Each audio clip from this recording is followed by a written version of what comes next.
नमस्कार दोस्तों, मैं हूं जयदीप द्विवेदी। लिशियम जीएस वर्ड में आपका स्वागत है। उत्तर प्रदेश पुलिस कांस्टेबल भर्ती परीक्षा की दृष्टि से मेरे द्वारा जीके और जीएस की बहुत बेहतरीन प्रैक्टिस सेट की सीरीज चलाई जा रही है।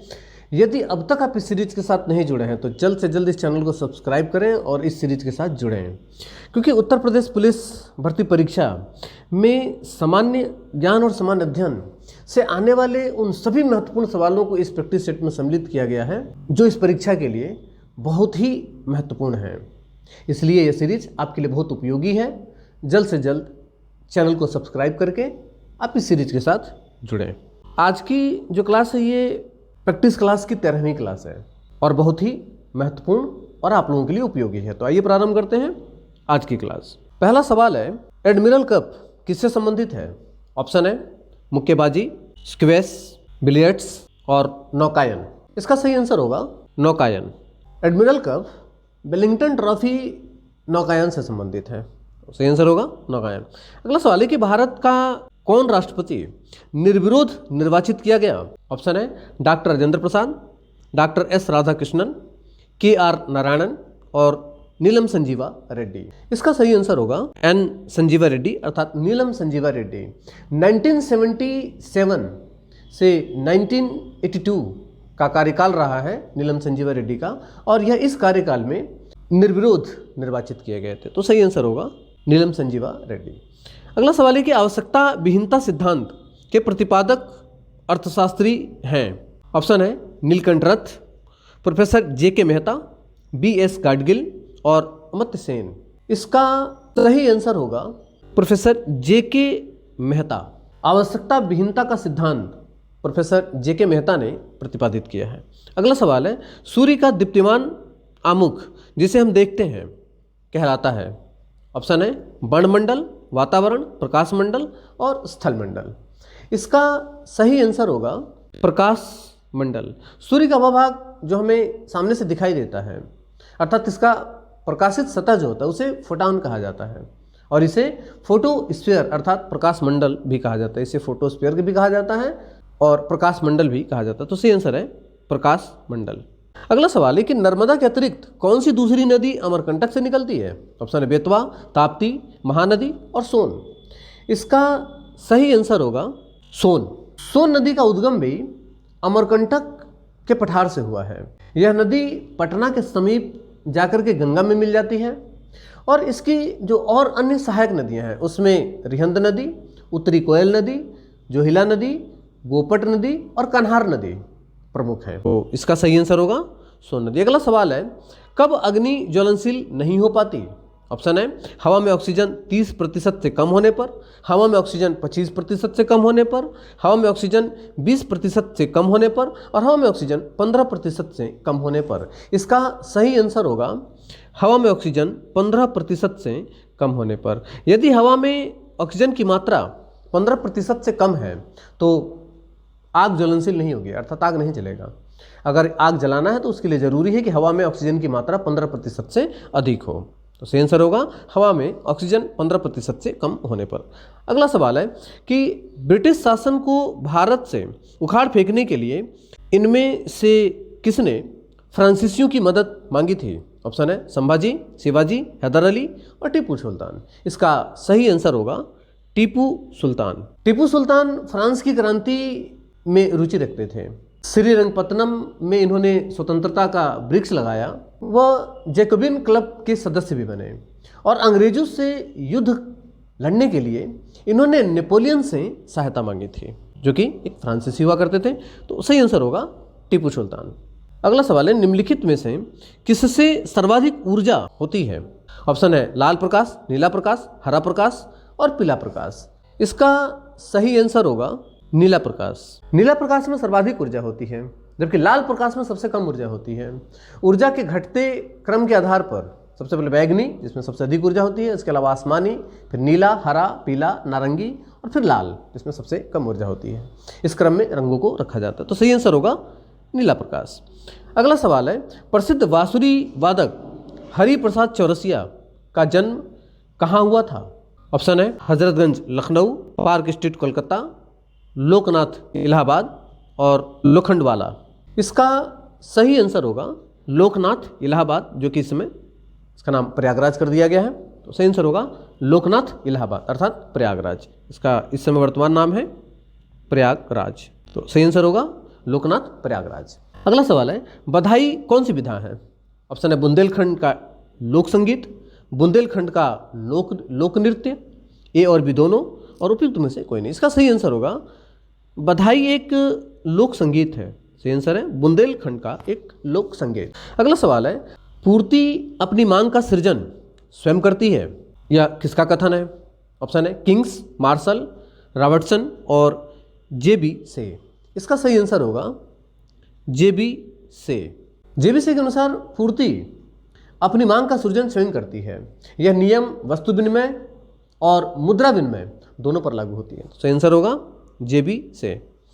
अगला सवाल है कि माई कंट्री माई लाइफ किसकी आत्मकथा है? ऑप्शन है सुचित्रा सेन, राम मनोहर लोहिया, लाल कृष्ण अडवाणी और सुचेता कृपलानी। इसका सही आंसर होगा my country my life Lal Krishna Advani की आत्मकथा है। और इसमें डॉक्टर राम मनोहर लोहिया की जो आत्मकथा है वह है guilty man of India's partition. Guilty man of India's partition Ram Manohar Lohia की आत्मकथा है। और लाल कृष्ण अडवाणी की आत्मकथा है माई कंट्री माई लाइफ। अगला सवाल है कि भारतीय राज्य की कौन सी मुख्यमंत्री अपनी विरोधी पार्टी के अध्यक्ष से विवाहित थीं? ऑप्शन है जयललिता, सुचिता कृपलानी, ए और बी दोनों, और इनमें से कोई नहीं। इसका सही आंसर होगा सुचिता कृपलानी। सुचिता कृपलानी जेबी कृपलानी की पत्नी है। और सुचिता कृपलानी जब मुख्यमंत्री बनी थी तो उस समय जेबी कृपलानी इनके विपक्षी पार्टी के अध्यक्ष हुआ करते थे। तो सही आंसर होगा सुचिता कृपलानी। अगला सवाल है कि निम्नलिखित में से किस तिथि को विश्व विकास सूचना दिवस मनाया जाता है? ऑप्शन है 23 अक्टूबर, 24 अक्टूबर, 25 अक्टूबर और 26 अक्टूबर। इसका सही आंसर होगा 24 अक्टूबर। संयुक्त राष्ट्र महासभा के द्वारा विश्व विकास सूचना दिवस मनाने का प्रस्ताव पारित किया गया था और यह प्रस्ताव 24 अक्टूबर 1973 को पारित किया गया। तो यही कारण है कि 24 अक्टूबर को इसे मनाया जाता है। तो सही आंसर होगा 24 अक्टूबर। अगला सवाल है कि भारत की अन्य भाषाओं के गजन, वादिया, अली जोहर जैसे शिष्टाचार के शब्दों का क्या अर्थ है? ऑप्शन है बधाई हो, फिर मिलेंगे, धन्यवाद और तकलीफ की माफ़ी। इसका सही आंसर होगा धन्यवाद। अगला सवाल है कि भारतीय सशस्त्र सेनाओं द्वारा पाकिस्तान से हाजी पीर की लड़ाई किस वर्ष लड़ी गई थी? ऑप्शन 1947, 1962, 1965 और 1971। इसका सही आंसर होगा 1965। 1965 की लड़ाई को हाजी पीर की लड़ाई भी कहा जाता है। हाजी पीर भारत में है। इसका सही आंसर होगा 1965। अगला सवाल है कि नागार्जुन कौन थे? ऑप्शन है एक यूनानी शासक, एक वैदिक ऋषि, एक जैन भिक्षुक, एक बौद्ध दार्शनिक। इसका सही आंसर होगा एक बौद्ध दार्शनिक। नागार्जुन एक बौद्ध दार्शनिक थे। इन्होंने बौद्ध धर्म के जो 3 संप्रदाय हैं, हीनयान, महायान और वज्रयान में से महायान की स्थापना की थी। तो सही आंसर होगा नागार्जुन। इन्हें भारत का आइंस्टाइन भी कहा जाता है। तो बहुत महत्वपूर्ण है नागार्जुन। अगला सवाल है कि इनमें से कौन सा मुगल सम्राट अनपढ़ था? ऑप्शन अकबर, शाहजहां, औरंगजेब और बहादुर शाह जफर। इसका सही आंसर होगा अकबर। अकबर इनमें से अनपढ़ हुआ करता था। अगला सवाल है कि कुछ वर्ष पहले किस एशियाई देश ने अपना राष्ट्रगान बदल दिया? ऑप्शन है बांग्लादेश, नेपाल, अफगानिस्तान और मालदीव। इसका सही आंसर होगा नेपाल। नेपाल ने अपना राष्ट्रगान बदल दिया है और इस समय इसका राष्ट्रगान है हम सैकड़ों फूल हैं, जय जय जय नेपाल। और इसे 2007 में लिखा गया था और इसे प्रदीप कुमार राय के द्वारा लिखा गया है। तो सही आंसर होगा नेपाल। अगला सवाल है कि ऐतिहासिक विक्टोरिया पार्क, जिसे अब जंगे आज़ादी पार्क के नाम से जाना जाता है, कहाँ स्थित है? ऑप्शन है अमृतसर, इलाहाबाद यानी प्रयागराज, झांसी या मेरठ। इसका सही आंसर होगा मेरठ। विक्टोरिया पार्क, जिसे इस समय जंगे आज़ादी पार्क कहा जाता है, ये मेरठ में स्थित है। अगला सवाल है कि 2 कांच के गिलास एक दूसरे से, एक के अंदर दूसरा अगर चिपक जाता है तो उसे कैसे अलग किया जा सकता है? ऑप्शन है अंदरूनी गिलास में गर्म पानी डालकर, गिलासों को शीतल जल में डालकर, बाहरी गिलास को गर्म पानी में डालकर और जोर से पीट कर। इसका सही आंसर होगा बाहरी गिलास को गर्म पानी में डालकर। अगला सवाल है थॉमस रो मुगल सम्राट जहांगीर से किस किले में मिला था?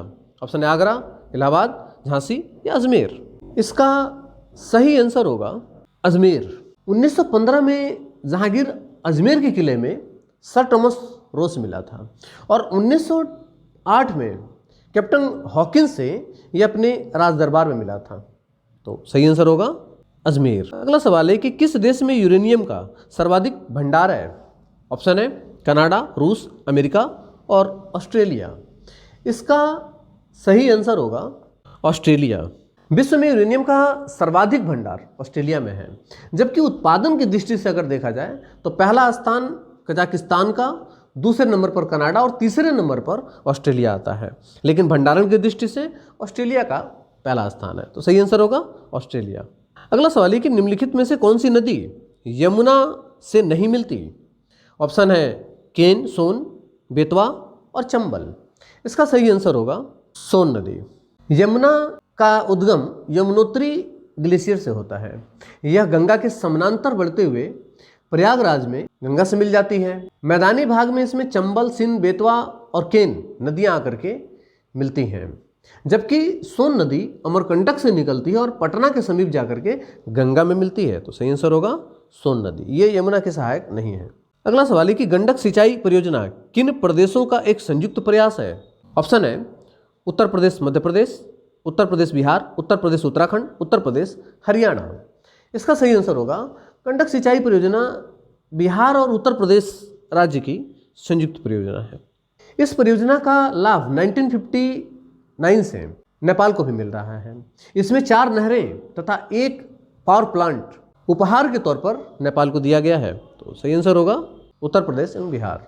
अगला सवाल है कि इनमें से किसने भूमि मापांकन की व्यवस्था प्रारंभ की? ऑप्शन है बहादुर शाह, शेरशाह, शाहजहां और अकबर। इसका सही आंसर होगा शेरशाह। शेरशाह सूरी ने सूरी वंश की स्थापना की थी और इसी ने सबसे पहले भूमि मापन के लिए गजे सिकंदरी का प्रयोग किया था, जो कि 32 अंकों वाला होता था और इसके लिए सन की डंडी का प्रयोग किया गया था। तो सही आंसर होगा शेरशाह। अगला सवाल है कि शहद का प्रमुख घटक है। ऑप्शन है गैलेक्टोज, सुक्रोज, माल्टोज और फैक्टोज। इसका सही आंसर होगा फैक्टोज। शहद का प्रमुख घटक फैक्टोज है, जबकि लैक्टोज प्राकृतिक शर्करा है और यह एक कार्बोहाइड्रेट है जो कि दूध में पाया जाता है। अगला सवाल है मनुष्य जीवन का सर्वोत्तम ध्येय है कैवल्य, जिसका अर्थ है ऑप्शन है दूसरों को शिक्षा देना, दूसरों का अनुसरण करना, इच्छाओं पर विजय प्राप्त कर लेना और दूसरों की सेवा करना।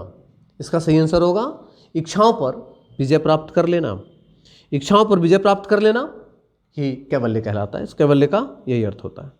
अगला सवाल है कि विटामिन शब्द का जनक कौन है? ऑप्शन है Alexander Fleming, Robert Koch, M Davis और कासिमिर फंक। इसका सही आंसर होगा कासिमिर फंक।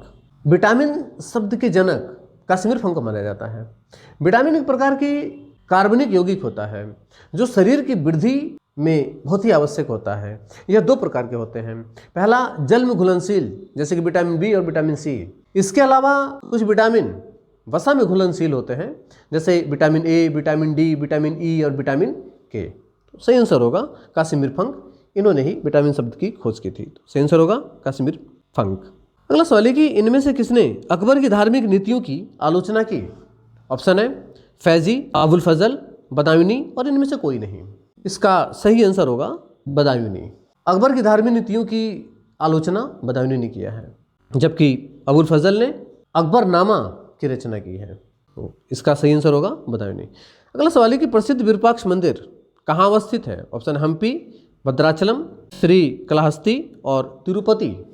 इसका सही आंसर होगा हम्पी। हम्पी कर्नाटक में है और यहीं पर स्थित है विरूपाक्ष मंदिर। विरूपाक्ष मंदिर भगवान शिव को समर्पित एक मंदिर है। अगला सवाल है कि सिंचाई के लिए 16 मील लंबी चोल झील का निर्माण इनमें से किस चोल शासक ने करवाया था? ऑप्शन है अधिराज, राजेंद्र प्रथम, गजराज प्रथम और इनमें से कोई नहीं। इसका सही आंसर होगा राजेंद्र प्रथम। राजेंद्र प्रथम ने सिंचाई के लिए 16 मील लंबी चोल झील का निर्माण करवाया था। राजेंद्र प्रथम इस वंश का सबसे महानतम शासक रहा है। इसने गंगई कोंड की उपाधि धारण की थी तथा इसने गंगई कोंड चोलपुरम नगर की भी स्थापना की। तो सही आंसर होगा राजेंद्र प्रथम। अगला सवाल है कि हाल ही में किस देश में साल्मोनेला बैक्टीरिया के संक्रमण के सैकड़ों मामले सामने आए हैं? ऑप्शन है जापान, इंग्लैंड, अमेरिका और चीन। इसका सही आंसर होगा अमेरिका। अगला सवाल है कि नवंबर 2021 में होने वाला अंतर्राष्ट्रीय फिल्म महोत्सव फीफा कहाँ हुआ था? ऑप्शन है गोवा, चेन्नई, कोलकाता और महाराष्ट्र। इसका सही आंसर होगा गोवा। अगला सवाल है निम्नलिखित में से किस देश ने national intelligence estimate on climate report जारी किया है? ऑप्शन है भारत, रूस, अमेरिका और डेनमार्क। इसका सही आंसर होगा अमेरिका। अगला सवाल है कि federation international D football association FIFA ranking 2021 में भारत का कौन सा स्थान है? ऑप्शन है 97वां, 106वां, 109वां और 115वां। इसका सही आंसर होगा 106वां। अगला सवाल है कि जर्मन स्पोर्ट्सवेयर ब्रांड एडिडास ने किस भारतीय अभिनेत्री को ग्लोबल ब्रांड एम्बेसडर बनाया है? ऑप्शन है नोरा फतेही, ऐश्वर्या राय बच्चन, कंगना रनौत और दीपिका पादुकोण। इसका सही आंसर होगा दीपिका पादुकोण। दीपिका पादुकोण एडिडास के ब्रांड एम्बेसडर हैं। अगला सवाल है भारतीय निर्वाचन आयोग ने सभी मतदाता केंद्रों की डिजिटल मैपिंग के लिए कौन सा ऐप लॉन्च किया है? ऑप्शन है एम मैपिंग, नज़र, गरुड़ और बाज। इसका सही आंसर होगा गरुड़।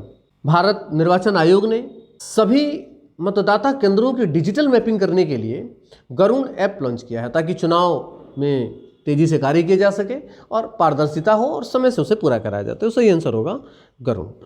ये 38 क्वेश्चन आपके उत्तर प्रदेश पुलिस कांस्टेबल भर्ती परीक्षा के लिए बहुत ही उपयोगी हैं और इन सभी सवालों के सही जवाब हमने यहाँ पर आपकी सुविधा के लिए दे दिए हैं। इसके आधार पर आप इसका पुनः अभ्यास कर सकते हैं और इस क्लास की PDF डिस्क्रिप्शन में डाल दिया जाएगा। आप उसे वहाँ से डाउनलोड करके भी इसका पुनः अभ्यास कर सकते हैं और अपनी तैयारी को बेहतर बना सकते हैं। मिलते हैं अगली क्लास में, तब तक के लिए नमस्कार, धन्यवाद, जय हिंद।